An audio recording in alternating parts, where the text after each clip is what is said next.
A voz da Umbanda, a voz da Umbanda, com Babalorixá, Saul de Ogum. Boa noite, Saul. Boa noite, Diego de Baralodê. Boa noite a todos os internautas que passam a nos acompanhar a partir de agora com o programa Voz da Umbanda. Hoje, 12 de junho de 2016, uma data também muito importante, Dia dos Namorados, e um domingo frio, né? Nós estamos com temperaturas baixas, mas nós estamos sempre aqui apostos no programa Voz da Umbanda para trazer informações pertinentes ao afro-umbandismo, a você que é praticante, simpatizante da Umbanda e das religiões de matriz africana.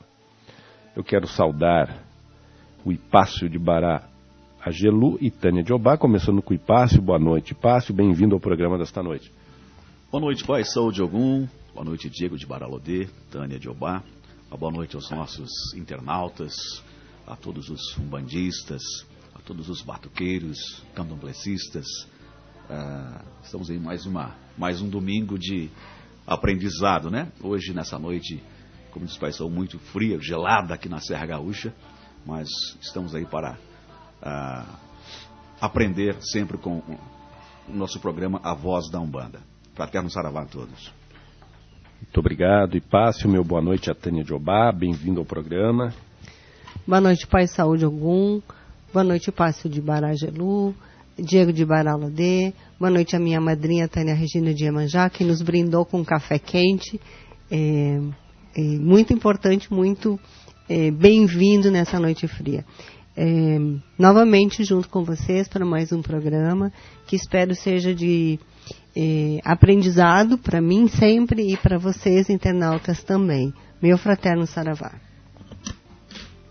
Muito bem, nós estamos hoje, como eu disse, no dia 12 de junho, uma data muito importante, significativa, mas amanhã também é uma data muito importante para nós que somos praticantes da Umbanda, praticantes do africanismo, seja do batuque ou do candomblé, nas suas mais variadas roupagens religiosas. E eu queria conversar com o Hipácio. Nós temos no dia 13 de junho uma data que é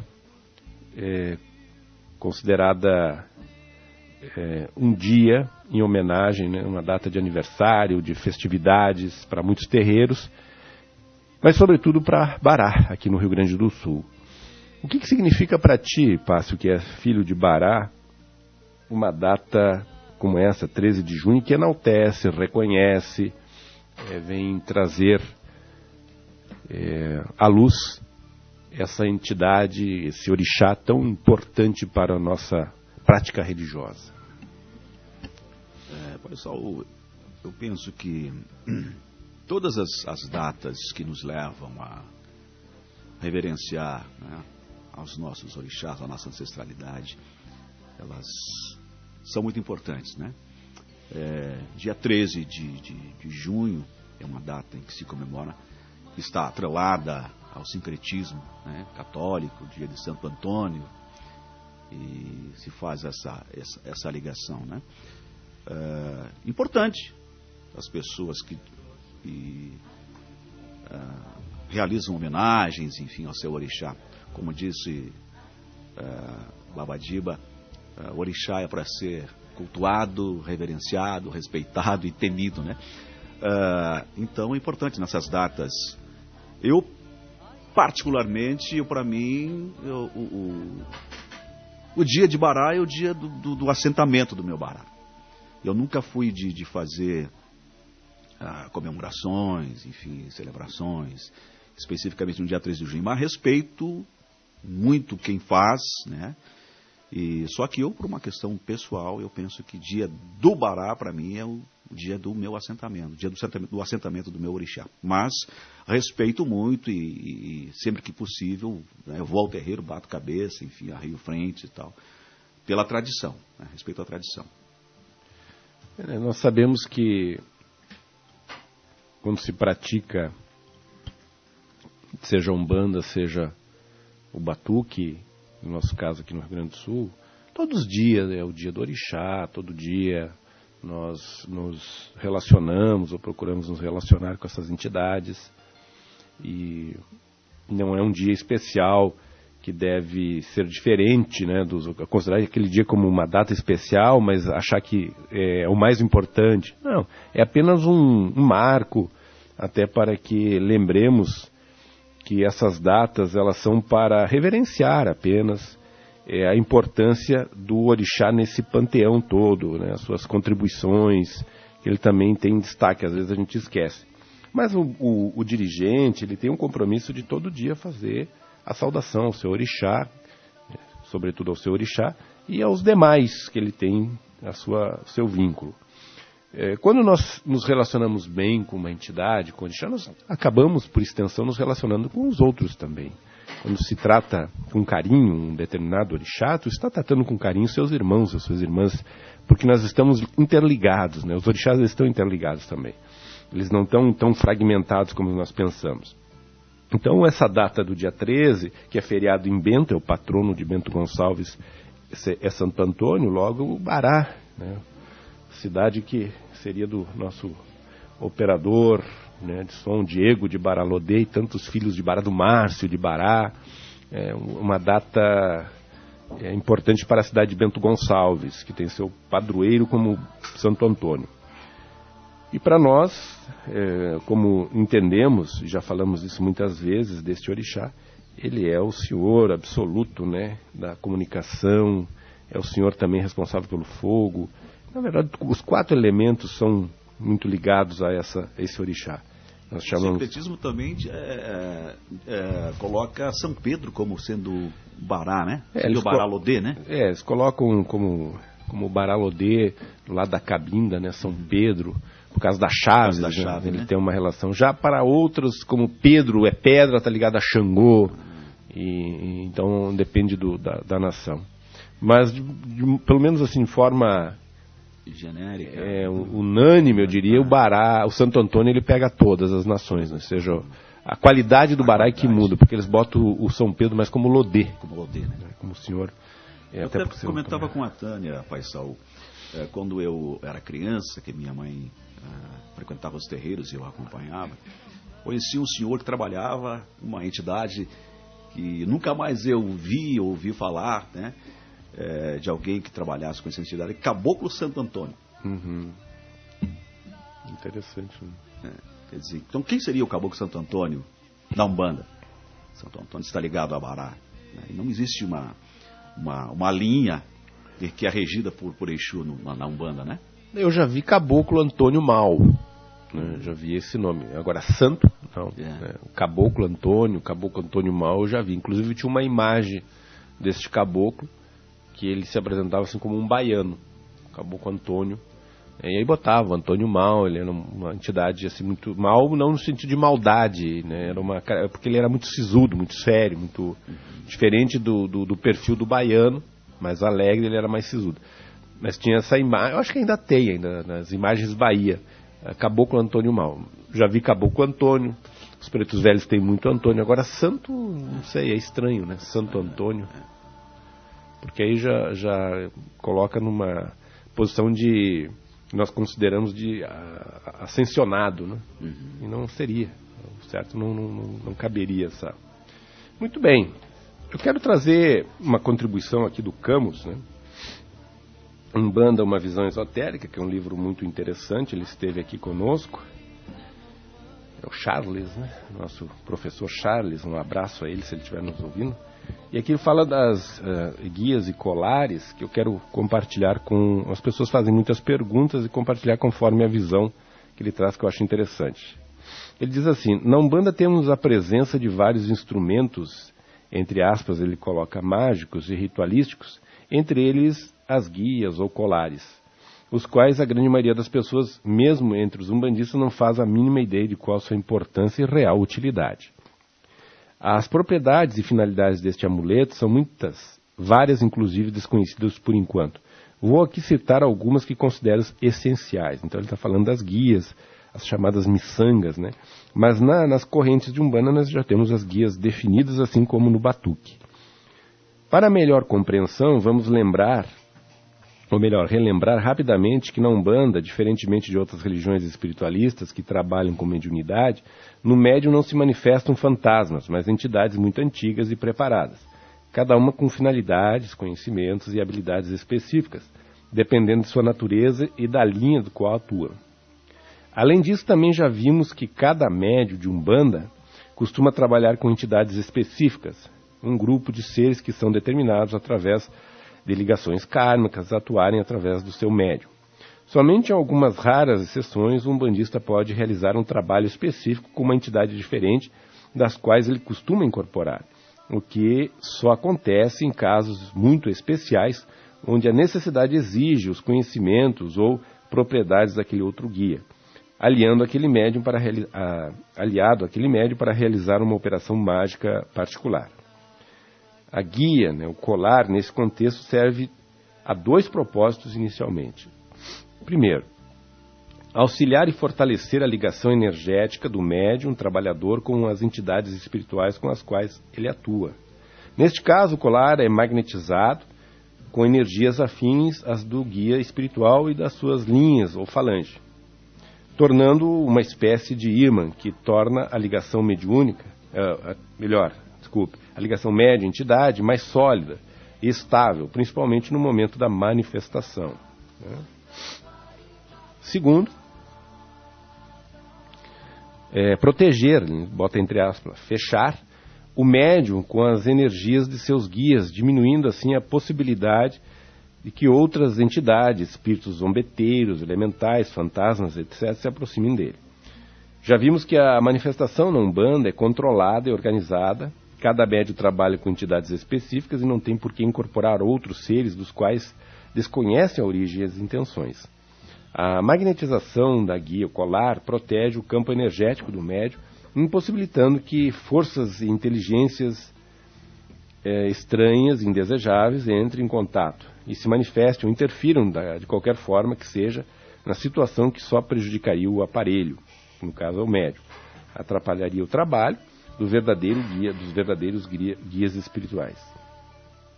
Por isso, a guia e o colar deve ser preparada, ou seja, cruzada, ou como nós chamamos, imantada, como se costuma dizer dentro da linguagem da gíria do terreiro. Geralmente em cima do congá, o peji, o altar do templo, o qual um umbandista frequenta, onde é energizada e magnetizada conforme a energia e natureza da entidade para a qual ela servirá de instrumento, amuleto. Normalmente, cada uma das entidades principais que atuam com o médium terão suas próprias guias, salvo exceções de entidades que atuam somente eventualmente com aquele filho de fé que pode ou não ter a sua guia amuleto, preparada por este motivo. Neste caso, na hora do trabalho, das manifestações mediúnicas, elas usam como porta de entrada o colar de outras entidades da mesma linha e energias similares. Para exemplificar, podemos citar os Exus secundários do médium, que costumam usar a magnetização do colar preparado para o Exu de frente do médium, o principal que atua com aquele umbandista, tendo os demais Exus que pedir permissão para o Exu principal antes de atuar. As guias, no ritual umbandista, são de grande importância, sendo sempre utilizadas pelos filhos de fé, no momento do trabalho espiritual, sendo o principal amuleto de ligação entre o médium e a sua entidade. Existem vários tipos de materiais utilizados nas confecções dos colares. Quanto mais natural a matéria-prima, maior será seu poder energético e magnetizador. As guias de plástico, como o cristal, são certamente mais capazes de absorver energias do que as feitas somente com plástico. As guias de plástico com cristal, ele está dizendo, Tendo a única utilidade prática na representação dos colares equivalentes das energias que se está trabalhando. Muitos umbandistas confeccionam seus colares usando sementes e outros elementos naturais, como pedras e cristais, dentes de animais, palha, entre tantos outros. Cada um com a sua dose de poder magnetizador. Para escolher a matéria-prima das guias colares, é importante estar atento à vontade da entidade. É necessário ouvi-la, pois elas sabem qual é o elemento mais sintonizado com o seu tipo de energia e trabalho para ser realizado. Então é um instrumento de trabalho, na verdade, não é para a vaidade do médium. As guias, elas têm um papel muito importante durante as sessões, sobretudo nas sessões públicas, porque, na verdade, essas guias servem como uma espécie de blindagem também contra os assédios e miasmas e larvas que possam entrar no campo astral do médium. Então elas criam uma certa barreira, elas então formam essa blindagem, não permitindo que esses agentes estranhos, esses corpos estranhos possam se acoplar no médium trabalhador.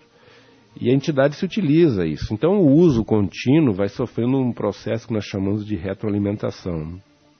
A entidade passa a sua energia para a guia é imantada, ela passa para o médium devolve, e ali vai se fazendo, através dessa mistura, vai ficando híbrido, a energia do próprio médium com a energia da entidade, cria uma energia própria dessa guia. Por isso ela não deve ser tocada, emprestada para outros médiuns fazerem os trabalhos. Não trouxe a minha, tu me empresta. Não deve, porque já tem a energia própria, já tem a digital do médium junto com o seu mentor, os seus mentores. Então, por isso, cada guia, nós aqui na Casa Branca, nós temos o hábito de usar 3 especificamente. A guia de Exu, a guia do Caboclo, como bandeira da casa, e a guia de Oxalá. Porque presume-se que seja suficiente para blindar o médium essas 3 guias estando imantadas. Nós chamamos aquelas guias universais na Umbanda, que são tanto a guia de Exu como a guia de Oxalá. Tendo essas guias bem imantadas, elas por si só já asseguram a estabilidade energética e protegem o médium e Pácio de Barajelu. Também trazendo para o lado da nação, Pai Saulo, a guia, ela é, além de um elemento identificador a de que orixá esse filho pertence, através das suas cores, enfim, ela é a proteção do ori. A guia é a proteção da cabeça. Então, por isso que se diz, como disse o Babadiba numa fala, a guia não é para andar pendurada no armário, na cabeceira da cama, enfim, tem que estar no pescoço, Que a guia ela tem como função proteger o ori. E além de ser o elemento identificador, as pessoas que são de religião, já no olhar, a guia já sabe a que orixá pertence a pessoa através das cores dos elequers das guias. Só para relatar uma experiência, há pouco tempo encontrei com uma parente que é pastora, evangélica. E eu estava com várias guias, com uma blusa um pouco aberta, E ela olhou muito para as guias. Eu até achei que ela ia fazer algum comentário, que ela ia se autorizar a falar alguma coisa, mas não, ela ficou bem quieta. Mas ela olhou todo o tempo para as guias, sim. E foi um encontro ao acaso até, mas eu percebi muito o olhar. Então eles sabem, todos sabem, mesmo quem não é de religião, que é uma identificação de quem é de religião de matriz africana. Pessoal, eu não sei, eu posso fazer uma pergunta sobre Exu? Tu iniciaste o programa falando, eu tenho algum material aqui daquele curso que a gente fez contigo, Exu, o Benevolente. Tem um parágrafo aqui que eu gostaria de ler, é bem curtinho, e te pedir, Pai Sol, para explicar um pouquinho. Diz aqui, ao contrário do que muitos pensam, Exu é o orixá da ordem, da disciplina e da organização. E como todos nós, seres humanos, nascemos com um destino a cumprir, temos o poder de conduzir nossa própria existência através da busca contínua de conhecimentos, da busca da ampliação da consciência e do desenvolvimento disciplinado da vontade. Por essa razão, devemos sempre poder contar com o Exu para alcançarmos uma existência completa e cheia de axé. Normalmente a gente ouve falar que Exu traz a desordem, o movimento, E aqui tu afirmas que, ao contrário do que muitos pensam, ele é da ordem, da disciplina e da organização. Pode comentar um pouquinho isso, Pai São? Quando eu cito esse parágrafo, a questão do Exu, nós estamos a ter uma visão cósmica de Exu, Porque quando surge o caos, é ele que organiza. Quando falamos no cosmos, ele organiza, ele vem tirar o universo desta situação de desorganização para oferecer aos outros orixás a possibilidade de se manifestarem. Então ele teria que ser o primeiro a fazer essa organização, permitir que as outras energias pudessem se manifestar através dessa organização. Por esta razão é que muitos acham que, pelos mitos, né, que às vezes são até equivocados e muitos criados aqui no Brasil de forma estranha para os iorubás, que colocam o Exu às vezes como vilão, né, como aquele que molesta, que está a serviço dos interesses próprios e que ele, se ele não for agradado, ele vai prejudicar a pessoa por vingança. Não é nada disso. Na verdade, o Exu ele tem um papel fundamental como sendo o principal, o mais próximo de Olorum, mais próximo de Deus, para poder ligar esse axé que nós vamos buscar com um determinado orixá, através dele. É ele que vai fazer a relação. Então ele é a amálgama, né? Aquela massa que faz a possibilidade de mistura, né? de ligar um orixá, trazer o axé do orixá para nós. E ele é o organizador, ele é o disciplinador. Inclusive ele oferece isso a Ogum. É ele que oferece essa condição a Ogum e o Ogum desenvolve com muita propriedade. Então todo mundo acha, o Ogum é disciplinado, o Ogum... Claro, mas essa não é uma prerrogativa só de Ogum. Isso quem traz, na essência, é Exu e oferece isso a Ogum. Tudo que vem que os outros orixás receberam, começa com Exu. Tudo.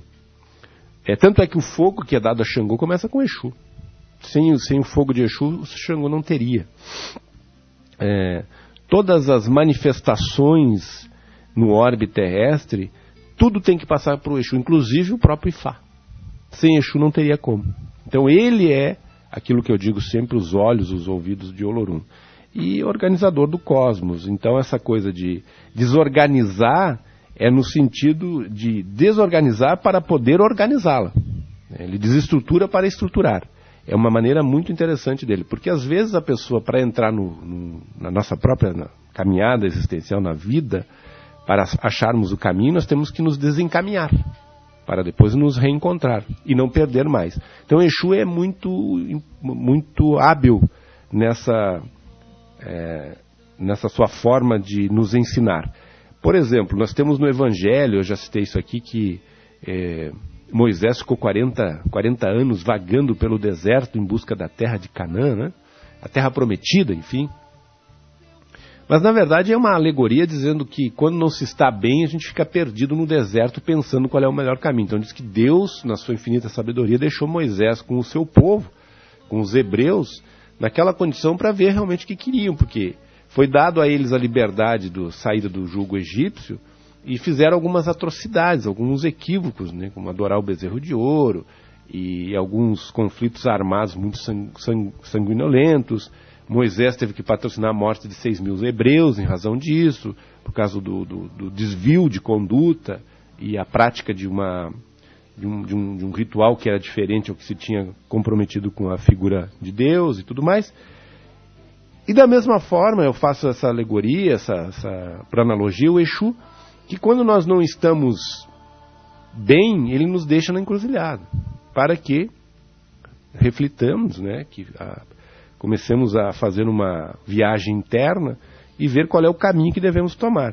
Então ele tem essa condição de nos desorientar para depois nos orientar. A mesma coisa no cosmos, ele desorganiza para organizar. E a melhor forma, quando nós vamos arrumar uma prateleira, nós tiramos tudo, né? Nos organizamos, fica aquela bagunça. Mas tu vai botar de volta só aquilo que é essencial. As outras coisas vai fora. Isso é muito do cara do Exu, característica do Exu. Então essa desorganização ela é simbólica. É desorganizar para organizar. E é uma propriedade dele, muito sábio, muito inteligente, muito astuto. É um orixá que está sempre à frente, né? Aí poderia se pensar, mas os outros são os outros. O Exu está sempre à frente, ele já é à frente, né? Os outros dependem muito dele. É uma característica que nós temos que entender a importância desse orixá para um ilê. Porque sem ele, não se estrutura, não se organiza o ilê. Todo ilê que tiver um trabalho bem feito, Exu está bem, Exu está presente. Se não tiver bem feito, ele está ausente. Alguma coisa está errada e é com Exu. Então, a pessoa, porque não está bem, porque eu posso dizer o Pai Ogum e tal, mas eu tenho que começar com o Exu para chegar ao Pai Ogum. Quanto mais bem eu tiver com o Exu, mais bem eu estou com o Ogum. É uma regra. E às vezes as pessoas passam por cima disso, né? As pessoas se esquecem. Aí poderia dizer, tá, mas a pessoa que tem Exu, que é o caso do Ipasso, como é que fica? Então, por si só, ele é autossuficiente? Não. Aí mais responsabilidade que recai sobre os ombros dele, porque ele tem que estar muito bem com ele para poder estar bem com os outros. Se ele não estiver bem com ele vai estar mal. Com o Exu, consequentemente, com todos os outros. À medida que ele estiver bem com o Exu dele, e ele tem que estar sempre para poder estar bem com os outros. Então é um processo muito cheio de teias, né, de simbolismo, mas que na prática se aprende como deve se tocar um instrumento. Tocou errado, Exu não tem bom ouvido. O ouvido dele é de maestro. Se tu tocou errado, então tu tem que saber tocar o instrumento certo para poder lidar com essa energia. E é fundamental, ela é estruturante. E eu tive a graça de entender isso já nos primórdios da minha iniciação com a minha orixá. Bará. Que Bará significa individualizado, né? É o fragmento da instância genérica, Exu. Quando se fala Bará, tu está dando uma identidade à tua porção. Qual é a tua porção de Exu? É Bará. Tá, mas qual? A Gelu. A Gelu o quê? Aí vem. E tu vai fragmentando e tu vai dando uma identidade a essa porção genérica que todos têm. Até os animais, até os vegetais, até os minerais. No universo tudo está pulverizado e permeado por Exu. O Exu se faz presente em todas as instâncias. Então, aí seria horas para falar dessa entidade, porque ela é extremamente profunda, complexa, e requer muita vivência para poder entendê-lo, poder senti-lo mais, né? Porque entendê-lo seria uma arrogância, né? Seria uma presunção da minha parte dizer querer entendê-lo. Não é assim. Mas até assim, no que a gente caminha, é meio empírico, né? Tu vai caminhando e vai fazendo as tuas anotações, as tuas observações no efeito, naquilo que é experimentado junto com essa energia, e tu vai tirando as tuas conclusões. Eu já tirei as minhas. Claro que estou num aprendizado, né, constante, mas já tirei algumas conclusões. Então, para mim, ele é o Senhor absoluto do caos que organiza. É o caos necessário para estruturar uma vida, né? Por isso esse simbolismo também da encruzilhada, que é o Senhor dos caminhos, aí fica muito aquele clichê, né? Ele é do Senhor dos caminhos, aí vai numa encruzilhada, está tudo pronto, tudo resolvido. Mas o que significa essa encruzilhada? São os múltiplos caminhos que tu pode escolher. O Chico Xavier dizia uma coisa muito interessante. Se tu não pode mudar o começo da história, mude o fim. Agora, se tu começou errado, quem pode mudar o fim é a tua relação com o Exu. É só isso que pode alterar aquilo que chama o teu Odu, né? Alterar no sentido de trazer o axé para o teu Odu, para o teu destino. Pessoas que desconsideram isso. Eu considero muito. O meu aprendizado acho que é fundamental. Por isso eu trouxe a questão da data, né? 13 de junho, que para mim tem um significado muito importante. Não sei se eu te respondi. Sim, sim, plenamente, Pai São. Eu queria só estender, perguntar para o Ipasso e o Diego também, se essa habilidade de reorganizar, né, de ter um lado organizado, ela se estende ao filho de Bará, está no arquétipo dele também, ser organizado. Eu acho perfeita essa analogia que o Pai Saulo traz, né? De Exu desorganiza para reorganizar. E aí eu pego um pouco da fala de Muniz Sodré, que diz que Exu, ele é a dinâmica, ele é a instabilidade, né? Ele é um movimento, e todo movimento ele gera instabilidade. Então não tem como você... Como o Exu ele é muito ansioso ele prima pela perfeição, pela organização, nunca está satisfeito, né? Uma vez feito, não, vamos refazer melhor. E não há como refazer se não desfazer, né? Então por isso essa dinâmica de do caos, né? Desorganiza para reorganizar, para sempre fazer de uma forma melhor. Quanto às encruzilhadas, né? As pessoas associam muito a encruzilhada física, né, Pai Saul? Mas na vida, nossas encruzilhadas são das mais diversas formas, né? O momento de decisão é uma encruzilhada. O momento que se vai escolher entre uma coisa e outra, isso é uma encruzilhada, né? É metafísica, né? Então ali está também Exu atuando, né? Então Exu é o Senhor das possibilidades, ele sempre admite todas as possibilidades e nos dá alternativas. A escolha é nossa. É claro que se estamos bem com o Exu, ele vai nos auxiliar nesse momento da escolha, mas enfim, ele é o Senhor das possibilidades, da acessibilidade, vai nos permitir entrar ou não, adentrar ou não em certos espaços, né? Na minha vida, Exu tem sim essa coisa de eu não estar nunca satisfeito com as coisas como elas estão. Até desejo, sempre desejei, sempre busquei coisas, no momento que eu as consegui, que eu as conquistei, elas não me bastam, não me satisfazem mais. Eu quero mais, eu quero novo, eu quero de novo, entendeu? Então Exu está, com certeza, na minha vida desde sempre. E a pergunta que se faz é o quanto, né? Talvez eu fico imaginando a relação com o Exu, o quanto tu estás, né? Nós estamos dispostos a caminhar em busca do nosso Odu, do nosso destino, o quanto nós estamos dispostos a percorrer, né, o caminho com motivação, com coragem, enfrentando as adversidades. Porque aquilo que não enaltece e faz aparecer o axé de Exu, ou de qualquer outro orixá, mas nesse caso específico Exu, é um contra-axé. Por exemplo, eu não posso ser acomodado. Eu tenho que ser extremamente ativo e inconformado com as coisas que não estão me agradando e renovando, ressignificando, renascendo, né, buscando sempre. Eu não posso ser medroso. Isso é um contra-axé. O medo não faz parte de nenhum orixá, muito menos de Exu. Então, não posso temer, eu tenho que enfrentar.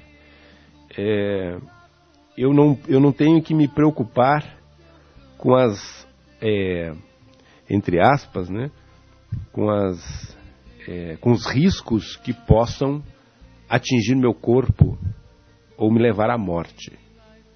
Eu tenho que estar bem com eles e deixar isso como uma consequência que pode acontecer a qualquer momento, mas estar sempre pronto, sabendo que nós somos mortais, não somos eternos, mas espiritualmente imortais. E nós estamos numa passagem, né? Nós estamos aqui temporariamente.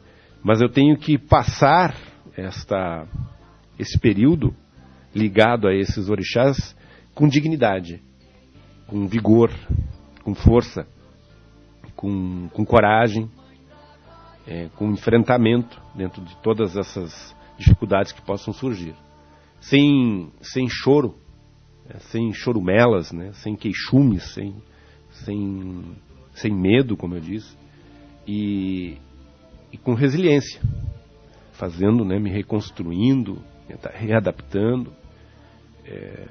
Eu disse que tem uma fala que diz muito dos orixás na fala do próprio Júlio César, num episódio em que ele inventa de invadir as Gálias, em uma das regiões da Gália, que eram várias, e ele é desaconselhado no primeiro momento, acho que foi pelo próprio Senado, e o Marco Antônio, que era o mais próximo dele, diz: César, isso precisa de investimentos de valores, de legiões, de mantimentos, e muitos... E na verdade eles precisam de César, que basta. Mas como assim? Não é um risco, os deuses só apoiam quem é ousado, quem não faz o mesmo. E ele estava coberto de razão. A sapiência deste homem era praticamente mais de 1.500 anos atrás, quando ele se autorizava. Qual é o orixá que não vai gostar de um cara assim? Mas esse pode ter um monte de defeitos, mas ele tem algo que, uma parte, é como um conjunto, né? Uma orquestra tem 2, 3 instrumentos que não estão bem afinados, que é no caráter humano, mas a orquestra é boa, os outros instrumentos... Tu não pode botar a orquestra fora por causa de 2 músicos. Recupera. Treina mais essa orquestra e faz. Então essa é a Gestalt, escola alemã, que diz: o todo é mais do que a soma de suas partes. E da mesma forma o orixá vê alguns valores que nós aqui enaltecemos mais e que às vezes não tem tanto significado lá. E esses são muito importantes. Por isso que na história, às vezes, alguns que representam, entre aspas, o mal se sobressaem. Porque eles têm alguns valores que os bonzinhos não têm. Que o bonzinho é bonzinho, né? Mas o bonzinho não gosta de fazer muita coisa também. Ele quer ser bonzinho. Enquanto que alguns vultos na história se tornaram até lembrados por coisas terríveis, e qual nós não devemos de forma alguma copiá-los, mas tem outras coisas que nós devemos observar e dizer, mas isso é bom. Que é o vigor, é o enfrentamento, que todos tiveram. Senão não teriam chegado onde ficaram nos anais da história. E de alguma forma, mesmo nesse lado negativo, se evolui. Se evolui muito. Então eles enalteceram muito qualidades, forças internas para alcançar resultados. Infelizmente, muitos se desvirtuaram e trouxeram mal. Mas também, por consequência, trouxeram muito bem. Muitos bens.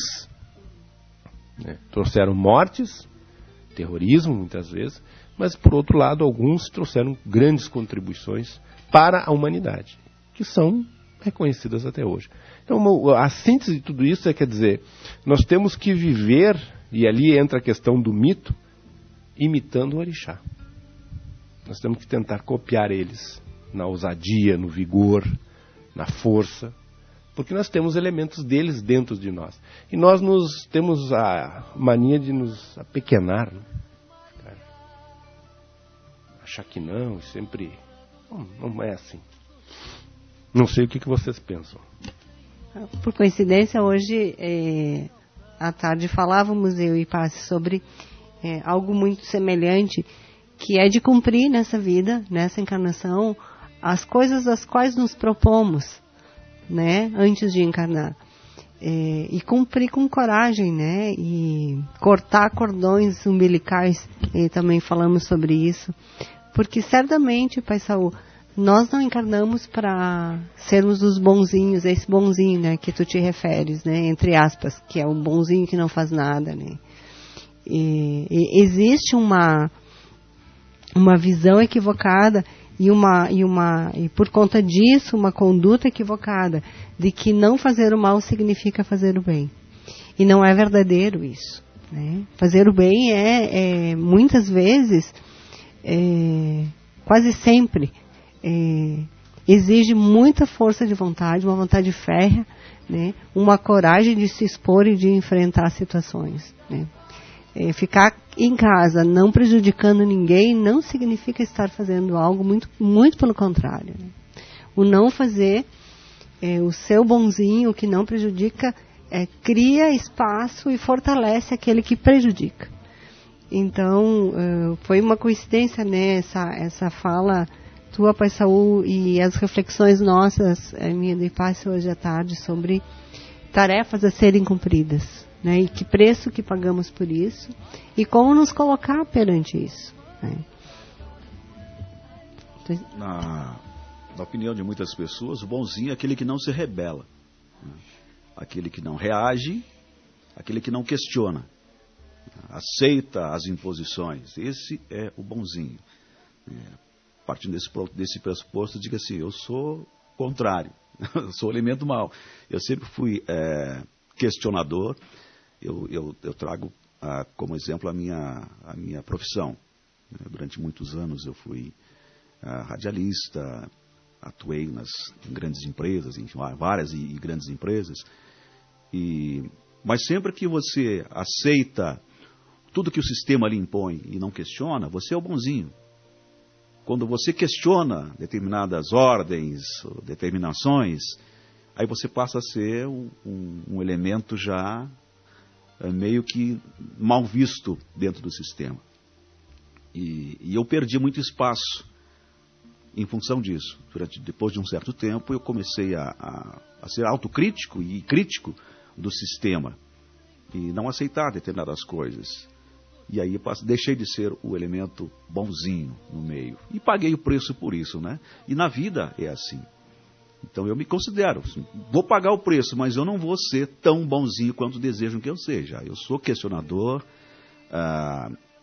eu sou... enfim, eu não aceito as coisas, as imposições como são dadas, sem questionar. Eu questiono mesmo. Então eu não sou um elemento bonzinho na história. Quando tu falas, paguei o preço, não sei se é exatamente isso, mas não é libertador? Com certeza. Eu, com a minha consciência, eu estou tranquilo, estou em paz. Por exemplo, a questão... Quando eu me assumi publicamente como um bandista, como de nação, as pessoas até então não sabiam, se espantavam. Mas você tem a coragem de assumir publicamente. Eu não estou me revelando um criminoso, né? Eu tenho as minhas convicções políticas, filosóficas e teológicas. E estou assumindo publicamente. Se isso vai contra, né, o sistema, dane-se o sistema. São minhas convicções. Posso mudá-las ou não. Tenho liberdade para isso. Mas não vou, digo de novo, ser o bonzinho para agradar o sistema. Eu estava ouvindo uma historiadora que ela dizia algo que vem ao encontro do que nós estamos tratando hoje aqui. Ela diz que nós recebemos na construção do Brasil uma herança maldita que foi a ideia de ser o brasileiro, o povo conciliador, né? E pegar como modelo essa ideia de, não, vamos ajustar, né? Ela citou o próprio modelo Tancredo Neves como um grande homem conciliador. Isso não tem nada de positivo nisso. Para haver democracia tem que haver debates, né? Tem que haver enfrentamento, né? De gladiar entre ideias, entrar em conflito para se achar um crescimento, né? Para se achar um melhor caminho. Então, nós, das religiões afro-brasileiras, nós somos obrigados a nos portar desta maneira, por dois motivos. E aí eu reforço até o que o Babadiba colocou em alguns eventos, que eu concordo, assim, tudo que ele diz a respeito do Ori. E que ele faz apenas ele faz um apontamento que nós não podemos esquecer. Nós, enquanto representantes das religiões afro-brasileiras, nós temos que ser mais contundentes do que a média. Nós não podemos ser adormecidos. Nós não podemos ser frouxos. Nós não podemos ser moles. Nós não podemos ser mornos. Nós temos que ter força. Porque para representar o que nós representamos, tem que ter Ori. Senão tu sucumbe. Senão não é o teu lugar. Nós temos a necessidade de ter um Ori forte. Porque só fica quem tem. Quem não tem, vai ficar caído no meio do caminho, na sarjeta. Não vai sustentar. E quando ele diz isso, é verdade. Nossa religião requer de quem representa pessoas de Ori forte. Pessoas estruturadas. Porque senão logo fica esmo, né? O fato de dizer que não quer dizer que está. E muitos dizem, né, que são, mas não estão. Então são poucos. E requer essa força, esse vigor, essa renovação com esse axé diuturnamente. Por exemplo, nós temos nos posicionados aqui no Rio Grande do Sul, enquanto praticantes do afro-humanismo, quanto a algumas leis que tentam nos impor, nós temos enfrentado grandes embates e há uma desigualdade nessa luta, uma luta desigual, porque nós temos aí bancada evangélica, nós temos uma mídia muito poderosa que nos massacra, mas isso requer de nós ainda mais força, mais coragem para ir para o enfrentamento mesmo dentro dessa desigualdade. Usando um pouco o viés evangélico que eu herdei, né? Que dizia assim que não foi... se existiu Davi é porque Golias o fez. E é verdade. Se existiu essa sumidade que foi Davi é porque o mal era muito grande para ele ir por embate. Era algo extremamente desigual. Então nós também, nós temos um Golias aí, que nos ataca, e nós temos que ser Davi. Temos que ir para o enfrentamento. E é isso que o Orixá espera de nós. Não é de nos dar tudo. Porque se nós estivéssemos na situação contrária, talvez nós botássemos tudo fora. Então nós estamos sendo testados nessa bigorna e sendo martelado muito para ver se nós temos força e resistência para aguentar esse embate. E há umas falas, eu estava vendo aí uns programas, né? O pessoal falando essa tragédia, né? Esse horror que aconteceu, que inclusive denominam de terrorismo nos Estados Unidos, lá em Orlando, 50 mortos, 53 feridos, que é algo triste, muito triste. E o pessoal fala, mas ali é dependente de terrorismo por causa da quantidade e tudo mais, e já estão colocando nomes, mas é um ato homofóbico. No fundo é um ato homofóbico, porque o que ele quis atingir? Qual é a bronca ali? Não é porque estava tocando música, é porque era uma boate LGBT, não é? É isso?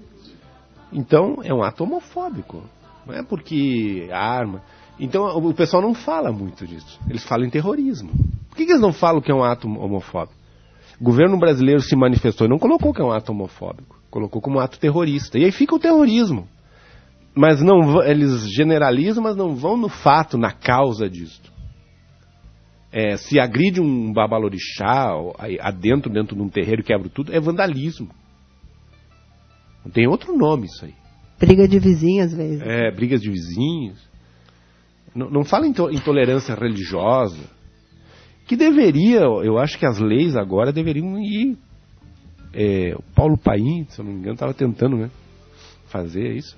Uma lei protegendo a homofobia, contra a homofobia, né, protegendo os homossexuais. Tá? E deveria se criar leis também para nos proteger. Então nós estamos lutando com Golias. E requer de nós a envergadura, a força de um Davi. Senão... Só uma observação quanto ao pronunciamento, né, do governo brasileiro. É óbvio que ele não iria se referir como sendo um ato homofóbico, uma vez que esse governo ele tem, né, como seus representantes evangélicos homofóbicos, racistas, né, preconceituosos, machistas ao extremo. É óbvio que se eles tocarem nesse ponto, eles estarão tocando, né, na sua própria conduta, na sua própria... Eu ouvi do professor Charles uma frase que não me sai da cabeça e eu tenho estendido ela para outras comparações. Ele disse um dia para mim, por Hipácio, que pobre de direita e gay de direita, para ele é que nem judeu nazista. E eu tenho estendido isso para outras comparações, né? Mulher de direita, e falo disso da nossa direita aqui no Brasil, essa que está no poder, né? E a gente vê, conheço, né, alguns homossexuais que são de direita, saíram aí contra o governo de esquerda, né? Apoiando esse governo que aí está. É extremamente homofóbico, extremamente machista, cheio de preconceitos, né? Mas sim, Pai Saúl, é algo que minha mãe diria dar nome aos bois, né? A gente não nomeia as coisas e lá em Passunda e Paz pode contar melhor, que ele conhece as pessoas. Aconteceu uma invasão num terreiro, enfim, e foi tratado como briga de vizinho, com tiro dentro de casa e enfim, uma violência. Os pais do babalorixá, né, bateram de facão no casal de idosos e foi tratado como briga de vizinho. E ainda que fosse briga de vizinhos, com tiro e facão, algo muito grave, né? Alguém deveria ter sido preso, mas não sei a grande dificuldade que a gente enfrenta é que os os aparelhos da nossa justiça, da nossa segurança, estão muito mal preparados para lidar com essas determinadas situações. Por exemplo, é o mesmo caso das questões de racismo. Vai numa delegacia para registrar um ato de racismo, eles vão induzir o denunciante diz que foi um equívoco, foi um mal entendido, e nunca se encaminha o ato como sendo de racismo. No caso da intolerância religiosa, esse caso que aconteceu em Passo Fundo, da mesma forma. Foi feito um boletim de ocorrência em que foi colocado como briga de vizinhos. Quer dizer, a pessoa que protagonizou esse espetáculo de horror era uma evangélica, né, que agrediu os seus vizinhos que são batuqueiros, e que tiveram a casa invadida, as pessoas agredidas a facão, deram um tiro dentro de casa, quebraram um veículo. Isso é intolerância religiosa. Isso é intolerância religiosa. E agora, como que um escrivão de polícia não vai perceber, não vai ter conhecimento da justiça, das leis, e vai induzir as pessoas sabe, é muito mais difícil você reverter esse processo depois, né? Então existe um despreparo do Estado, até má fé, né, em conduzir esses processos. Eu fico imaginando, né, essas polêmicas todas que surgem, há sempre o reforço do discurso do ódio, é sempre tratado com passionalidade as coisas, não é uma discussão sadia, é um grenalismo, é uma coisa assim, muito prejudicial que ninguém ganha, todo mundo perde. Então, eu sou evangélico, a princípio eu sigo o caminho do Cristo. Aí bato de facão é tão incoerente, tão insustentável, né? É bizarro, é uma coisa, sabe, é difícil até nominar uma atitude tão incoerente como esta. E aí se dizem cristãos. Mas a violência, ela se sobrepõe ao discurso ou à conversa, Pai Saul, porque é uma conversa impossível de se ter, onde um lado entende que a sua visão de mundo é única e verdadeira.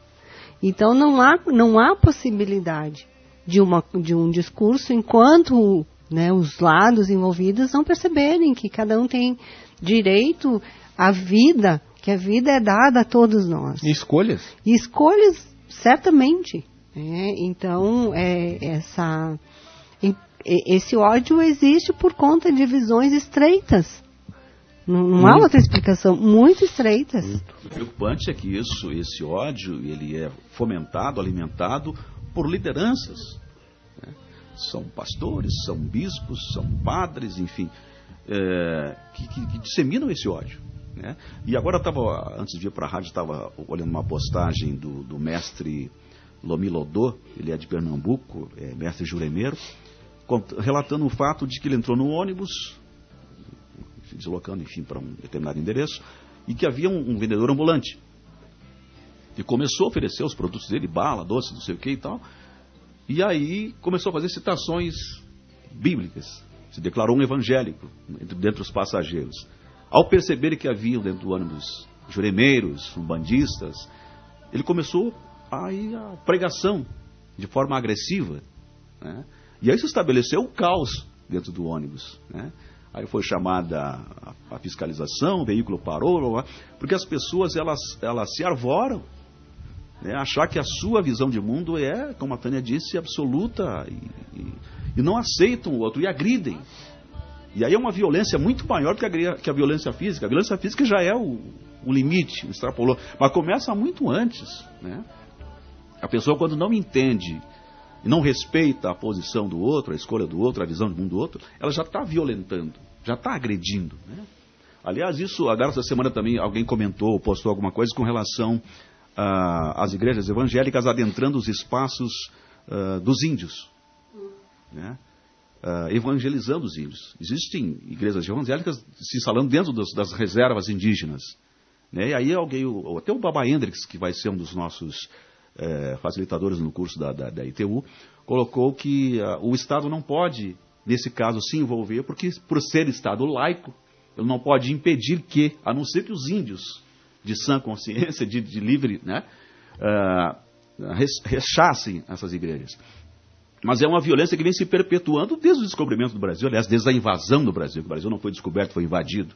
A primeira missa já foi um atentado violento contra os índios, né? A catequização, a evangelização nada mais foi do que uma violência brutal. Você com sua visão de mundo, você vem e aniquila uma cultura. Então isso só se perpetua e se repete diuturnamente. Com os índios, com os negros, dos evangélicos com os católicos, com os umbandistas, com os batuqueiros, enfim. Sempre que se tenta sobrepor a nossa opinião, nossa visão de mundo sobre o outro, está se violentando, né? E aí se chega ao absurdo da agressão física, da morte, enfim. Ainda sobre essa questão, né? A gente tocou nos evangélicos. Eu estava procurando aqui, mas a internet minha não está atualizando, mas um deputado propôs, os ouvintes devem saber, os internautas, que se transforme cristofobia em crime hediondo, né? Então, veja uma extensão disso, se isso passar esse projeto de lei, né? Cristofobia, que é um termo que eu nem conhecia, como crime hediondo. Então, estamos à mercê disso, né?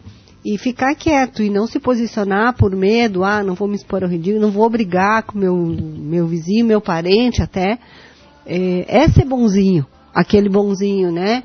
Que fica ali escondido, né? Quietinho, esperando que alguém resolva a questão. Então a gente tem que se posicionar. A gente tem que falar em política, a gente tem que correr o risco tem que dar a cara para bater, a gente tem que se expor, né?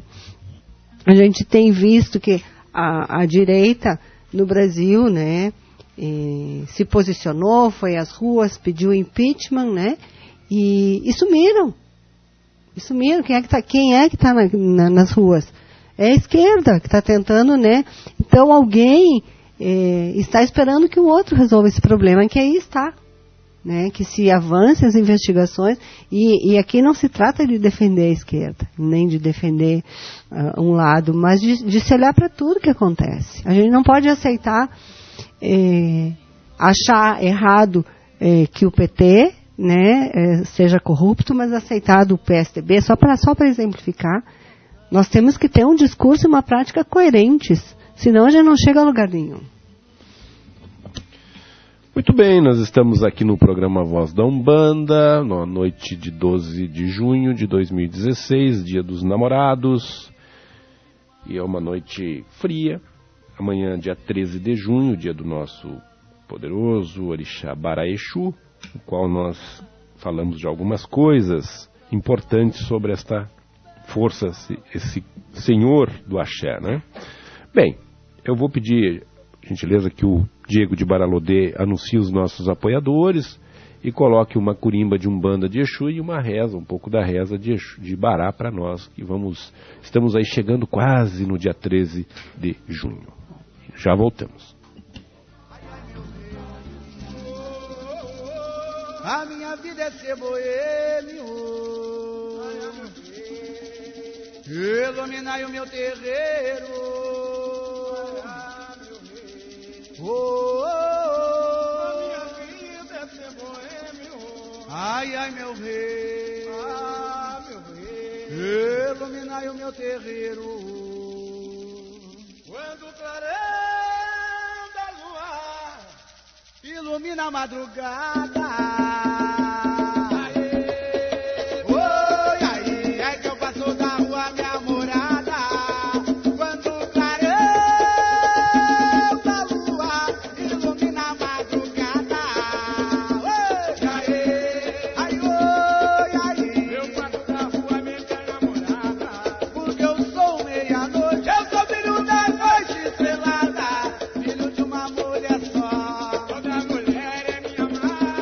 Porque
Programa A Voz da Umbanda. Apoio.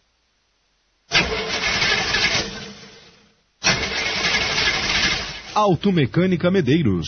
Situada Rua Barão do Amazonas 624, bairro de Lázer. O fone é o 543229-6340.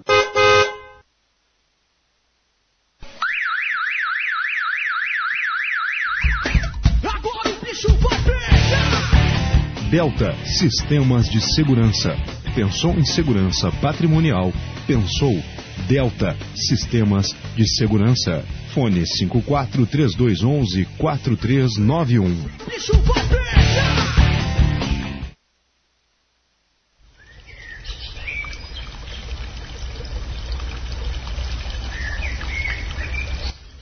Ervanária São Carlos, Rua Guia Lopes 673. O fone 543027-3729. Ervanária São Carlos.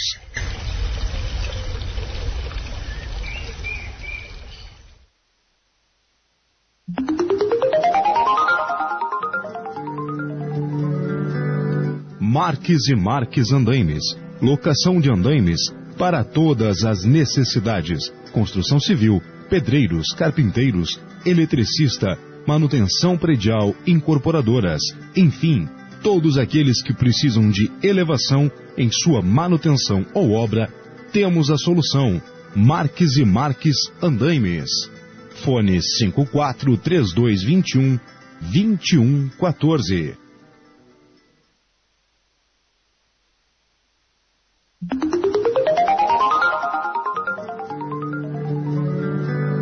Marques e Marques Andaimes. Locação de andaimes para todas as necessidades. Construção civil, pedreiros, carpinteiros, eletricista, manutenção predial, incorporadoras, enfim, todos aqueles que precisam de elevação em sua manutenção ou obra, temos a solução. Marques e Marques Andaimes. Fone 54-3221-2114.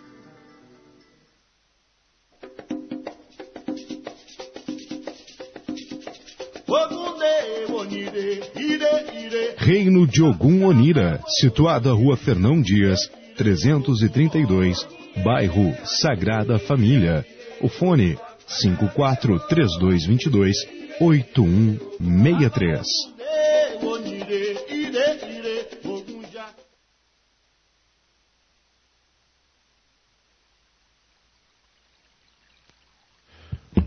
Muito bem, estamos de volta depois de listar os nossos apoiadores e também as curimbas daquele que vai ser homenageado amanhã nesse Brasil afora, sobretudo aqui no Rio Grande do Sul, Orixá Bará, né? O ligeiro, a palavra Bará está ligada àquele que é rápido, que é muito ágil, é o fragmento do Exu mais rápido que tem. Muito bem, a Tânia de Obá traz uma contribuição muito importante sobre a questão do Orixá, né? Algumas características sobre o arquétipo de Obá, sobre o próprio Orixá Obá, já que a nossa literatura é tão escassa para achar algumas contribuições maiores sobre esse Orixá. Então, Tânia, nos brinde aí com a tua mãe, Obá. Na verdade, pessoal, de arquétipo eu vou falar muito pouco. Eu trouxe dois textos. Um é do professor Wilson Caetano de Souza Júnior, que ele é antropólogo, enfim, na PUC de São Paulo, tem uma série de especializações, né? Ele traz uma contribuição sobre Obá, que eu vou ler, e eu trouxe um Itã contado de uma forma um pouco distinta, né? Quando Obá corta a orelha, e não relacionado com Oxum, mas com Oiá, né? Sendo ela a protagonista do engano. Então, aqui o professor Wilson, ele diz que Obá é um dos orixás femininos sobre o qual recaiu uma espécie de esquecimento. E aí ele fala com relação a Obá no Brasil, né? Todavia, não obstante esse fato, ela goza de enorme significado no universo das religiões de matriz africana. Muito pouco se tem escrito sobre a mesma, talvez por ela nos remeter a um mito original, que se repete em várias culturas, que fala de um tempo em que o mundo era governado pelas mulheres. Em alguns terreiros de candomblé que ainda preservam a figura desse princípio ancestral, Obá aparece como uma caçadora. Esse fato faz alusão aos primórdios dos grupos humanos que tinham a atividade coletora como o principal meio de sustento. Pena que ainda hoje, quando retomamos essa imagem, logo nos vem à mente figuras masculinas, contrariando alguns mitos afro-brasileiros que trazem enfaticamente a presença de mulheres à frente de grupos que mais tarde darão origem às grandes civilizações. Em todos os mitos preservados no Brasil, Obá apresenta-se como caçadora ao lado de outras como Oiá e Euá, daí a sua ligação direta com Odé, o caçador. Outra imagem que reforça a antiguidade do seu culto é de que tal orixá também é um rio do mesmo nome que ainda hoje corta uma parte do território iorubá. Conta-se que após vários dias de batalha, estando os orixás liderados por Ogum e Oxalá, fragilizados pela guerra, Obá, não se contentando em reunir apenas as mulheres de seu tempo, convocou todas as fêmeas do mundo animal. Ao ver Obá chegar rodeada de animais, aquela guerra foi vencida porque os inimigos fugiram de seus postos. Afirma-se nos terreiros que Obá mantém relações profundas com os animais. Outra imagem antiga preservada do tempo, em que os primeiros grupos humanos acreditavam em cantá-los através de seus desenhos. o tempo em que os caçadores e caçadoras confundiam-se com a própria caça. Aqui o professor Wilson, ele se refere à nossa pré-história ainda, né? Nas primeiras representações de arte rupestre, nas cavernas, havia essa fusão, né, entre o poder do animal e do homem, né? Essa representação que ele fala, essa imagem antiga é do tempo da pré-história. Então ali é o Obá já representada, né, a força dela. O culto ao Obá é ainda hoje cercado de mistério. Mistério velado pelas cores escuras, representadas pelo vermelho encarnado que compõe seus elementos rituais nas poucas vezes em que aparece. Em alguns terreiros de tradição Jejinagô, a cantiga que diz Obá, líder da sociedade Lekô, comanda todas as mulheres guerreiras. Inicia a sequência de músicas que, dentre outras coisas, lembra a sua importância como representante das mulheres como caçadora, chamando para si funções sociais, políticas, culturais e religiosas. Em outras palavras, Obá, além de desempenhar um papel como desbravadora, cabia a ela defender o grupo, o protegendo em todos os sentidos, fomentar seu sustento e garantir a sua integridade política. Os caçadores eram ainda médicos, mágicos, verdadeiros entes divinos que sabiam que da relação de sua comunidade com os ancestrais dependia a sua permanência no mundo. Daí a expressão Obá Elekô, a exemplo de muitas outras sociedades secretas, era uma espécie de maçonaria de mulheres, que, dentre outras funções, zelava pela preservação da relação entre estas, as mulheres, e a terra, para alguns grupos humanos, a grande mãe ancestral. Pena que apenas persistiu dentro de nós fragmentos de uma história que diz ter sido Obá enganado por uma das mulheres de Xangô, que a teria induzido a cortar uma de suas orelhas. Acho mesmo que a imagem da orelha cortada por Obá nesse mito é menos importante do que aquilo que considero o tema principal, o amor. Obá é o símbolo do amor. Esse princípio universal que por mais esforço já se tenha feito para traduzi-lo através das poesias, das filosofias, das religiões e recentemente da ciência, ainda é um mistério, talvez por ser ele um dos mais divinos.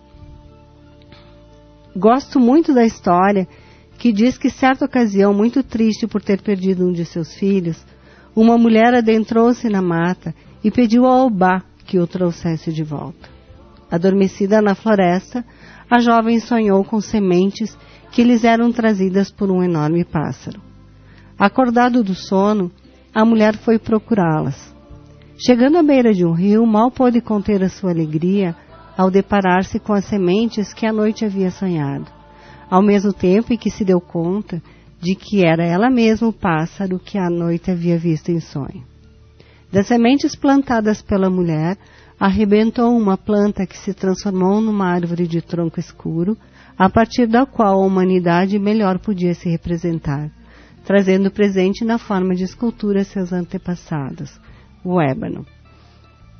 Aqui, nesse tã, nessa forma metafórica, o ébano que é essa madeira tão forte, sendo capaz de representar a mulher, e toda a humanidade. Obá, dessa maneira, é a verdadeira deusa do ébano, não somente da madeira escura de brilho natural que tanto nos representa através das mãos dos artistas africanos, mas a verdadeira deusa negra, presente em todas as mulheres, nossas irmãs e mães, que hoje, mais do que nunca, vão ao enfrentamento para defender a sua dignidade através da garantia da integridade de seus filhos. Mulheres que, embora tenham conquistado espaços nas sociedades contemporâneas, ainda são aquelas mais estigmatizadas, violentadas e que têm seus direitos menos respeitados.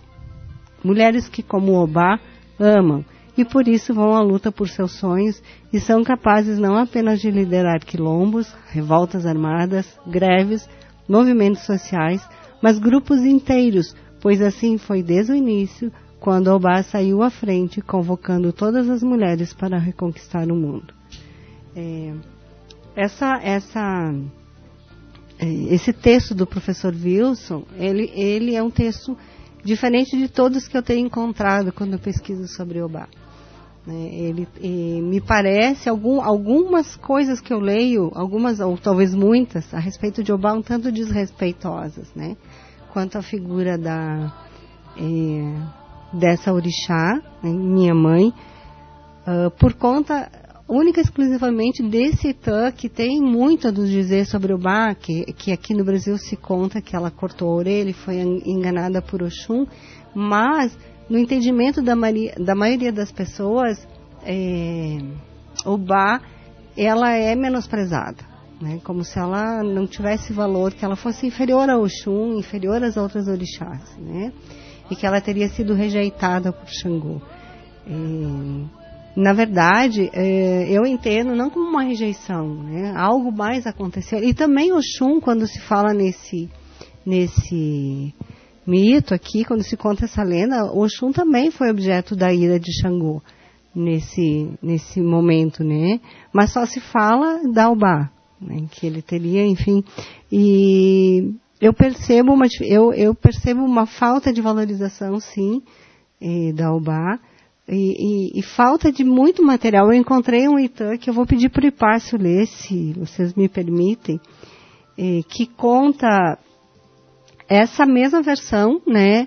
Mas não com Oxum, com Oiá. Eu encontrei, há dias eu encontrei esse texto e eu salvei para que a gente pudesse conversar a respeito. Vou pedir para o Hipárcio ler. Com relação a esse Itã, né?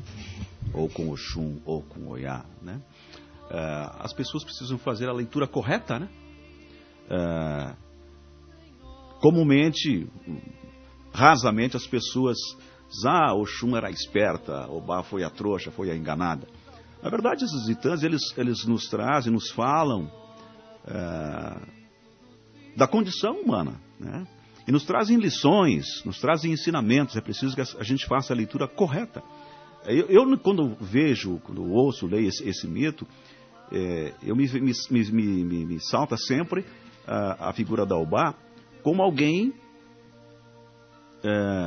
que vai às últimas consequências para conseguir o que quer, mas determinada, a pessoa leal, né? Alguém que por lealdade se sacrifica, pelo amor se sacrifica. Então isso tem que ser levado em conta, né? Pai Saul.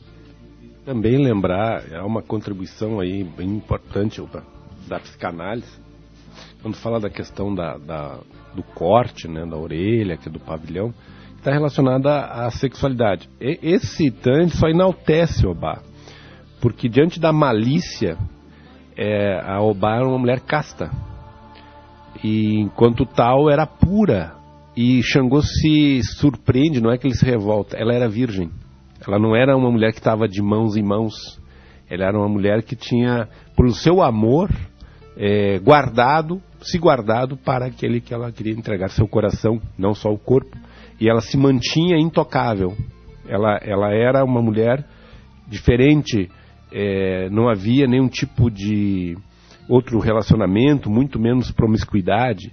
Há uma certa egrégora em volta da Obá como essa pessoa, como esse orixá muito primordial, muito ligado ao sagrado, aos primórdios da feminilidade, entende? E essa questão do pavilhão, a psicanálise tem tudo a ver com a virgindade, né? Com a questão de ela estar pura naquele momento. O que causou espanto, porque não era comum numa sociedade com aquelas características. Uma interpretação... Isso, o texto que a Tânia acabou de ler também se refere a Obá como a liderança, né, de uma sociedade feminina, né? Aí me vem aquela reza de Obá do candomblé, né? Obá elegou a Jaossi, Ojabá elegou a Jaossi. E a senhora que comanda essa sociedade femininas, né? Vamos então a esse Itã. No candomblé existe a mesma versão com o orixá Oxum, mas nas escrituras de Ifá, essa é a única que existe dessa passagem, e na qual acredito ser a mais lógica.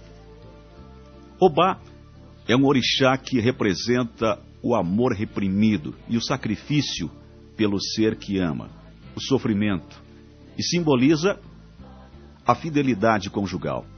Está relacionada aos lagos e lagoas. Junto com Oiá e Ieuá, habita os cemitérios e representam as guerreiras temerárias. Ela se diferencia de Ieuá, que vive dentro do féretro, guardando as tumbas.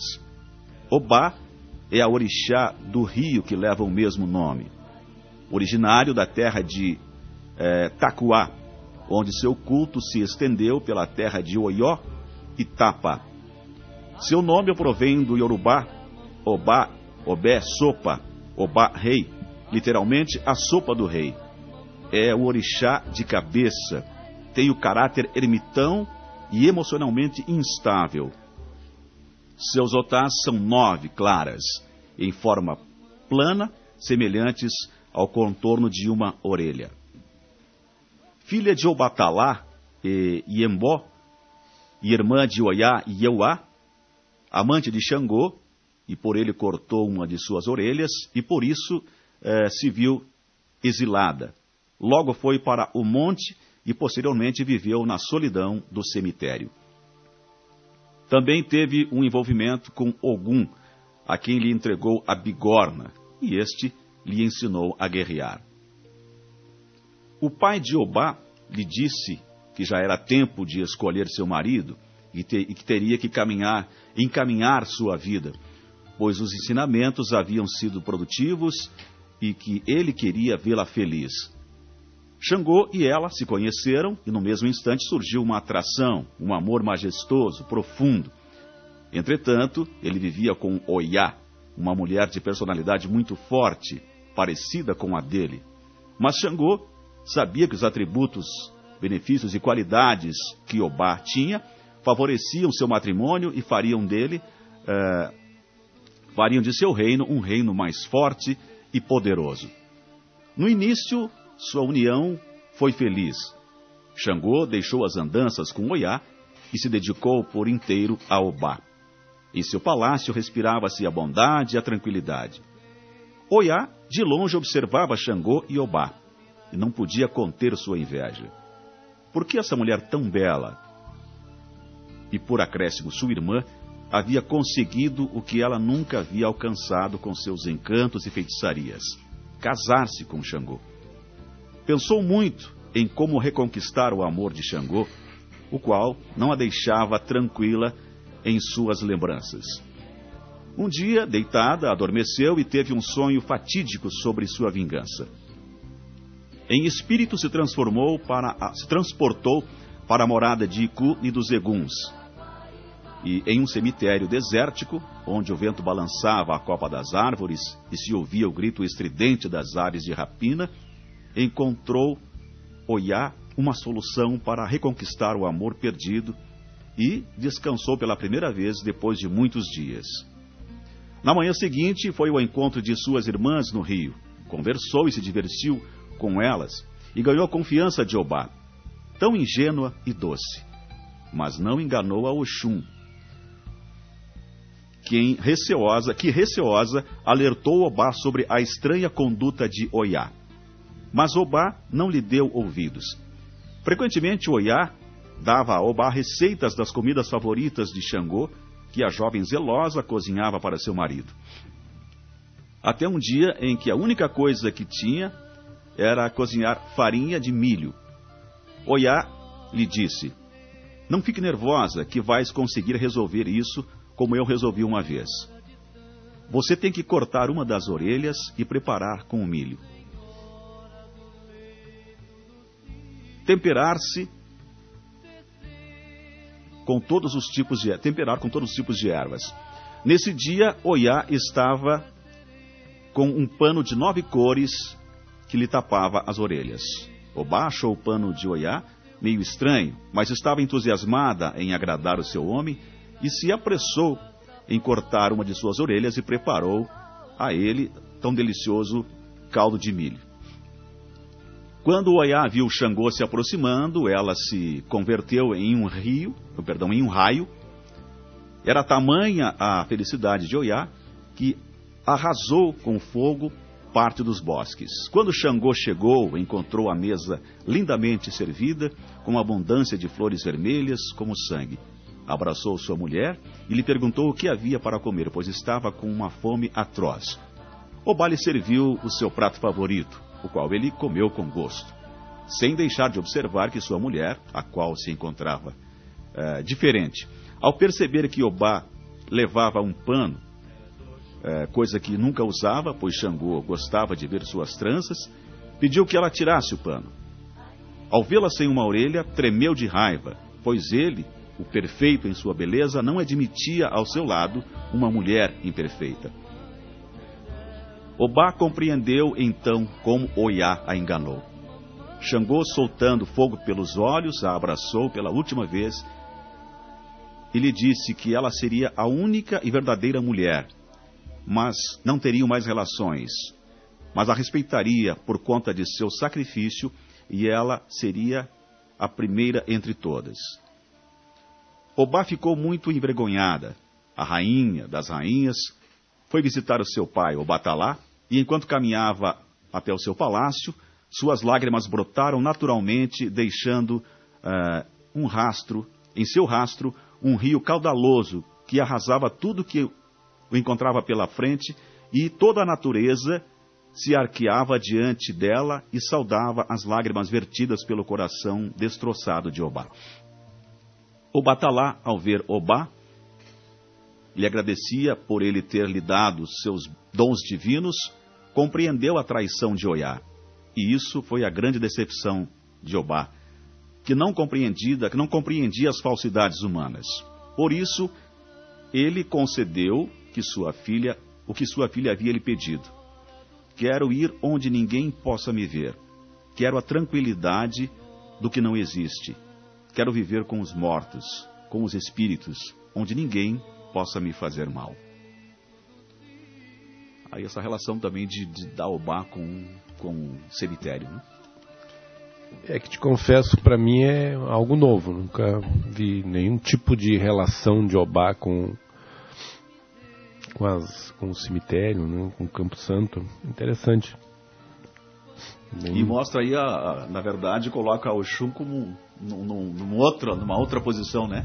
Na verdade, tentou ajudar Obá, alertando-a das artimanhas de Oiá. Mas Saul falou antes, no início, né, com relação aos itãs, as lendas contadas, né, sobre Exu, muita coisa é inventada, muita coisa adaptada, muita coisa se perdeu, né? É certo que a essência ainda se aprende muito com os itãs, mas muita coisa se perdeu. Uma coisa sobre, eu não vou falar do arquétipo, não arriscaria, Pai Saul, mas há algumas questões ali quando fala que Obá prefere a solidão em alguns momentos, né? Ela se ressente e ela se isola, e ela se ressente com a humanidade, né? No sentido de que ela é muito ingênua e ela não se previne, né? Quanto a ser enganada. E também essa ligação com os animais fala um pouco disso. Muitas vezes é mais fácil o relacionamento com o animal, que ele não tem ainda ele não tem essa maledicência, né? E isso é algo que eu acho que uma filha de Obá precisa aprender ao longo, né, da sua caminhada, que é estar sempre alerta, sempre atenta, não julgar, né, que alguém em algum momento não vai enganá-la, né, porque isso está na vida de todos, e eu me vejo um pouco assim, surpreendida em alguns momentos da vida, que tudo estava colocado, que estava, como aqui o Hipácio leu, né, no Itã, que o Oxum tentou alertar o Obá e ela não ouviu. Eu reconheço que eu tenho um pouco isso, né? Mesmo tudo indicando que as coisas possam não sair como eu espero, né? Eu baixo a guarda. Então, meu grande aprendizado, eu acho que é estar mais atenta. Não desacreditar, porque eu não acho que a gente tem que desacreditar do outro, mas estar um pouquinho mais atenta, assim. Muito bem, uma contribuição muito importante sobre o Obá, já que nós temos poucas informações em razão do escasso material que nos é oferecido sobre essa grande orixá, a grande mãe Obá, e sempre vem novidades. Eu fiquei pensando, né? Ela oferece a bigorna a algum. Eu achei interessante porque a bigorna, simbolicamente, ela é a contraparte feminina do martelo, né? O martelo é a parte masculina. Então, e essa é a dificuldade. Os itãs, eles são recheados de simbolismo que tu tem que fazer uma leitura, uma hermenêutica, né? O que quer dizer esse simbolismo? Porque às vezes um elemento que está ali, como o animal, né? Os animais, o que isso quer dizer? Que relação é essa? Por que, se já Odé é o senhor da fauna, qual é que é a relação da Obá? Então tem muitos mistérios que têm ainda que ser desbravados, né? Muito estudado, eu diria assim, estudado a exaustão, para podermos ter uma leitura mais... Há um outro Itã que fala também que Obá, quando decepcionada com essa questão da orelha e tal, ela se refugia na mata e ela se encontra com Odé. E tem com ele uma relação de amizade, quase que de amor, né? E que ele acaba ensinando a ela também a arte da caça e essa relação com os animais. Talvez daí essa coisa da Obá ter essa afinidade muito grande com o animal, né? Até, inclusive, no batuque, a juntos de Obá com Odé, né? Na feitura, né? Me lembrei agora do Itã, Passo, que tu leste aqui na Casa Branca, aquela vez que eu falei sobre Obá, aonde Obá, Xangô quer passar, né, o rio, e que ele estava guerreando, e Obá não permite, enfim, os guerreiros se afogam, e ele volta e tenta, e ela pede que ele faça uma oferenda a ela, e ele se recusa, e repetidamente, né, isso acontece até que ele está ficando sem guerreiros. E aí ele diz que sim, que ele vai fazer. E ela não pede que ele faça uma oferenda da comida que ela mais gosta. E ela pede que ele faça uma oferenda da comida que ele mais gosta. Né? Ou seja, e aí eu me lembro que o Baba Diba falou de uma Obá estrategista. Nesse momento onde ela pede que ele faça a comida que ele mais gosta, ela pede que ele se revele, né? Ela quer saber dele, ela quer que ele se mostre, seja por uma estratégia ou por amor, mas ela não tem a vaidade de pedir, faça o axé que eu gosto, que me satisfaça. Ela pede que ele... Mas não se submete. Não. E aí é interessante, tu vê que já o Itã já difere do outro, já é outra personalidade. Já totalmente diferente o perfil. Isso já é outra, ela não se submete. Na outra ela se submete como ingênua, como... Aí ela já não é ingênua. Exatamente. E nesse Itã ainda finaliza dizendo que Xangô, enfim, ele faz, né, o axé, ela permite que ele passe e que ele vive com medo de Obá. É interessante. Por isso esses elementos todos, o que significa no imaginário urubá, e o que significa na nossa interpretação, porque são culturas diferentes. O que significa o barro, o que significa o rio, o que significa a bigorna, o que significa essa questão da orelha, né? Então tem muitas coisas ainda que tem que ser interpretada à luz da mitologia iorubá com o viés deles, porque se nós vamos significar com o que nós temos, já de região para região já muda. O candomblé para o batuque muda gritantemente, questão da Obá entre cores e tudo. Então é um labirinto, né? Mas é interessante. Essa questão, sobretudo do cemitério, é bem interessante. Eu acho muito interessante, algo a se pesquisar.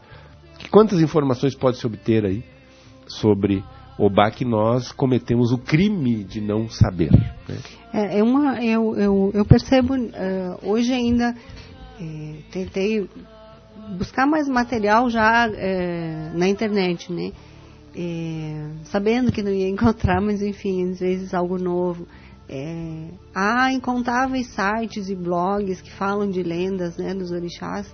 A maioria nem traz esse mito de Obá. Não é nem, aí tem a lista dos orixás lá, Obá nem aparece. E eu vejo que falta nos terreiros mesmo, né, uma... Eu tenho a impressão que no Rio Grande do Sul se enaltece ainda mais ela do que no Candomblé. Por filhos, por filiações. Encontra-se mais filhas de Obá aqui no Sul do que eu quase não vejo citarem, pelo menos, nomes ou ilês com Obá. E eu já vi aqui vários, alguns, né? Bem, vamos pedir para o Diego, então, listar mais uma vez os nossos apoiadores e colocar uma reza de Obá, porque senão vai ficar incompleto o nosso programa. Vamos homenagear a Tânia, então.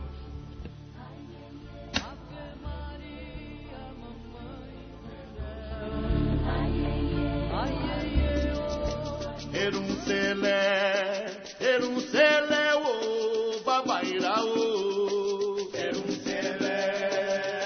Selé, o Babairá, Erum Selé, o Babairá, Erum Selé, o Babairá, Yanagoro, Babairá, Anagoro, Babairá, Yanagoro, Babairá, Alagoro,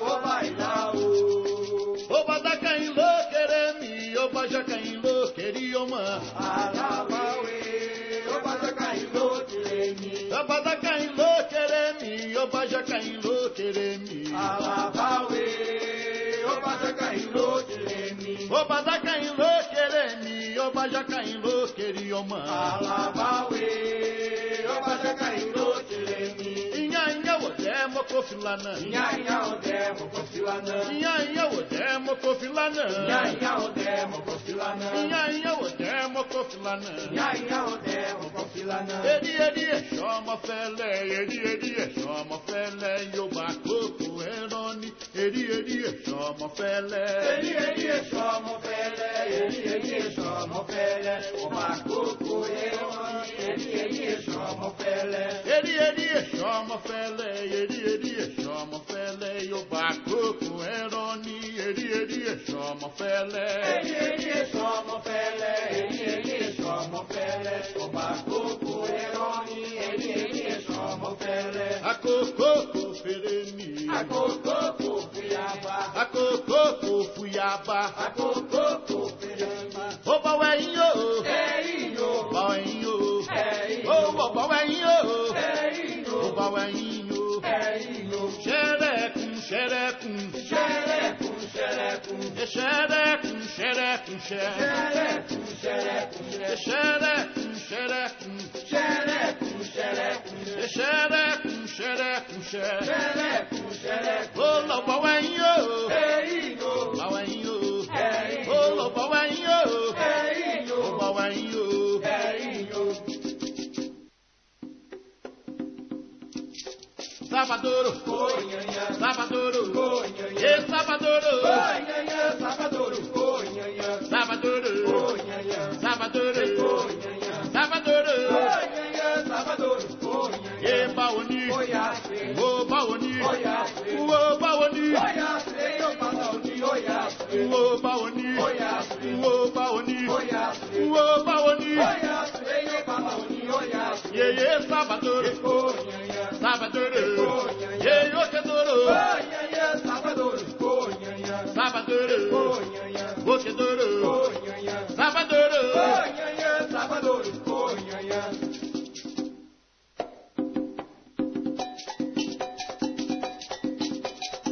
O Bawani Xangô, Xangô, o Bawani, o Bawani Xangô, Xangô, Joba, o Bawani, o Bawani Xangô, Xangô, Joba, o Bawani, o Bawani Xangô, Xangô, Joba, o Bawani, o Bawani Xangô, Xangô, o Bawani, o Bawani Xangô, Xangô,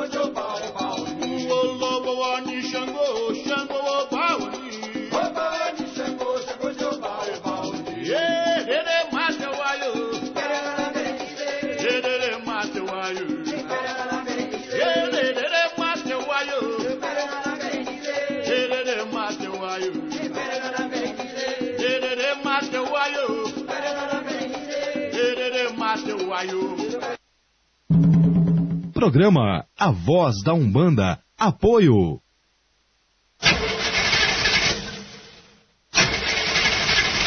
Automecânica Medeiros, situada à Rua Barão do Amazonas 624, bairro de Lázer.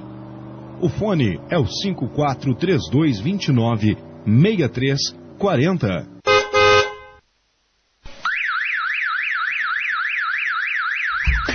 Agora o bicho vai pegar! Delta Sistemas de Segurança.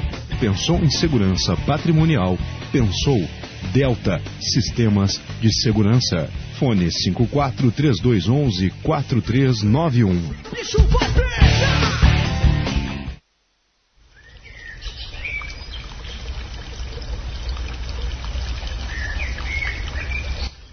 Ervanária São Carlos, Rua Guia Lopes 673. O fone 543027-3729. Ervanária São Carlos.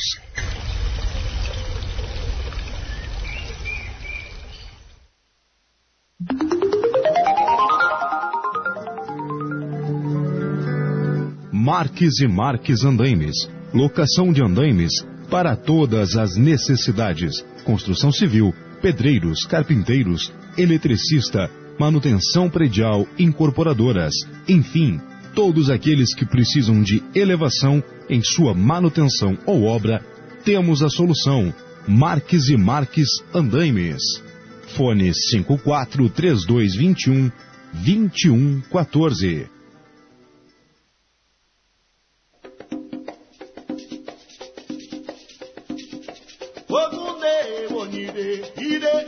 Reino de Ogum Onira, situada à Rua Fernão Dias, 332, bairro Sagrada Família.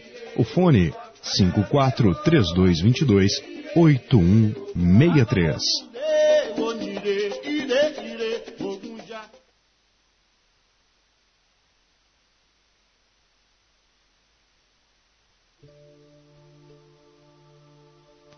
Bem, estamos de volta, programa Voz da Umbanda, que hoje, nesta noite fria, está marcando aqui 3 graus, eu não sei se confere ali com o termômetro do Diego, que é baseado no estudo científico de Londres, vamos dizer assim, 4 graus, né? Eu sabia que dava uma diferença.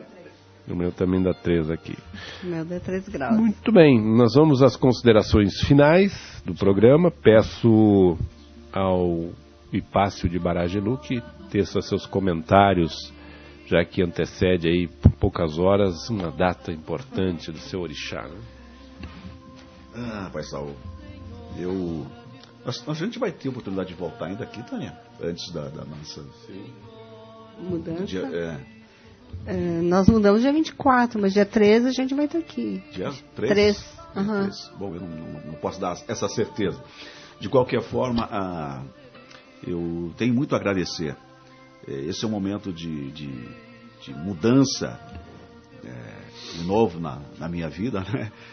E eu estou deixando Caxias do Sul, retornando a Passo Fundo.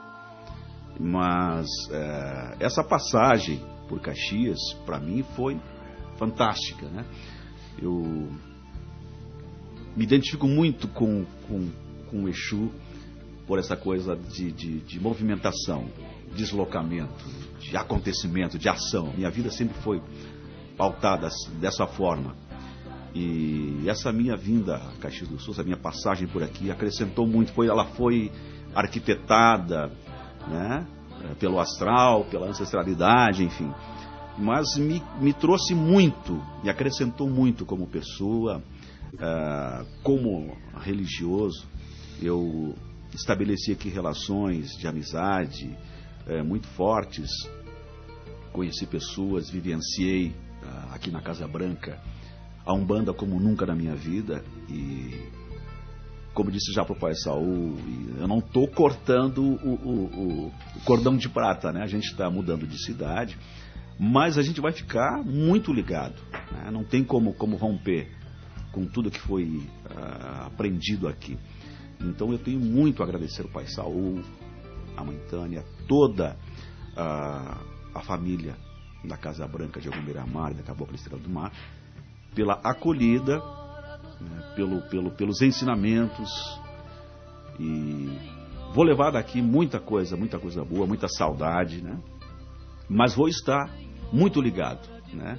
Como diz assim, para Exu e para o filho de Exu, longe é um lugar que não existe. A gente vai estar, vez por outra, voltando, né, às sessões públicas. Vamos manter essas relações, de vez em quando viram os programas da rádio no domingo, né? Mas enfim, eu quero agradecer muito, tá, a todos e a todas que me proporcionaram vivenciar esses momentos de alegria, de sabedoria, enfim, de aprendizado. Nossos internautas, muito obrigado mais uma vez por tudo, né? E desejo a todos a felicidade, a saúde, o axé. Obrigado, Pai Saúl de Ogum. Obrigado, Diego de Baralodê, Tânia de Bará. Tânia de Obá. Tânia de Obá. Enfim, a todos um bom domingo, finalzinho de domingo, dia dos namorados, né? E uma semana excelente, excepcional, cheia de axé. Uma boa noite a todos. Muito obrigado, Hipácio de Baragelu. Lembrando, o Hipácio, que alguns vínculos são que nem fio d'água, né? Tu passa a lâmina, mas não consegue interromper, as coisas se mantêm. Esse é o vínculo que a gente criou, esse teu período mais fixo aqui em Caxias do Sul, mas vai se manter, né, no programa, e às vezes que vierem a Caxias do Sul, a Casa Branca, quem sabe não surja uma Casa Branca em Passo Fundo, né, e bem estruturada. Torçamos para isso. Então, muito obrigado, uma boa semana para ti, nos teus movimentos, né, de viagem, que dê tudo certo. E esperamos sempre, já faz parte da família religiosa, que não tenho que considerar de vir pedir licença. Tânia de Obá. Bom, pois sou eu, de minha parte, pretendo me despedir só por esses dias. Ao contrário do Hipácio, eu imagino que no dia 3 ainda esteja aqui na rádio. E os agradecimentos eu deixo para mais tarde, até porque os últimos dias têm sido meio difíceis com relação a essa mudança, né? Há dois sentimentos aí, um de vontade de estar lá e de uma tranquilidade na decisão de ter ido, né? Acho que um momento é uma oportunidade, por razões pessoais, mas também tem um lado difícil, né? De cortar um pouquinho essa proximidade, né? Ou essa facilidade, mesmo que às vezes eu tive afastada do terreiro, né, das sessões públicas, por conta do trabalho às quintas-feiras, mas eu moro aqui pertinho do lado, então essa distância é que vai aumentar, né? Não a distância de querer estar, a distância do coração, mas eu hoje, por conta, né, desses dias que eu falei agora que estão se apresentando um pouco difíceis emocionalmente, algumas coisas a serem feitas, mas desejo a todos os internautas, né, uma excelente semana, e como eu falei, meus agradecimentos ficam para mais tarde um pouquinho, que hoje eu não conseguiria fazer. Uma boa semana, Pai Saúl, uma boa semana, Diego de Baralodê, uma boa semana ao nosso querido Marcos Luciano, que hoje não está com a gente, né, que tem estado nesse percurso todo, desde que eu comecei a fazer parte do programa, né, dividindo espaço com ele. Meu boa noite especial a ele, a Remi, as meninas, né, e a minha madrinha Tânia Regina, que está sempre nos ouvindo. Fala. Me permite fazer referência ao Serginho e ao Boquese, né, pela aula de ontem no curso da ETU. É uma aula excelente, né? Tivemos algumas ausências no curso ontem, poucas até, por conta do frio. Eu achei que a gente ia ter uma aula com 2 ou 3, mas a turma estava bem representada, né, em número de alunos. Serginho sempre adequado, adorável, né? O Boquese também, quando começou a cantar, abriu um sorriso, né, no rosto de todos, e todo mundo cantou junto.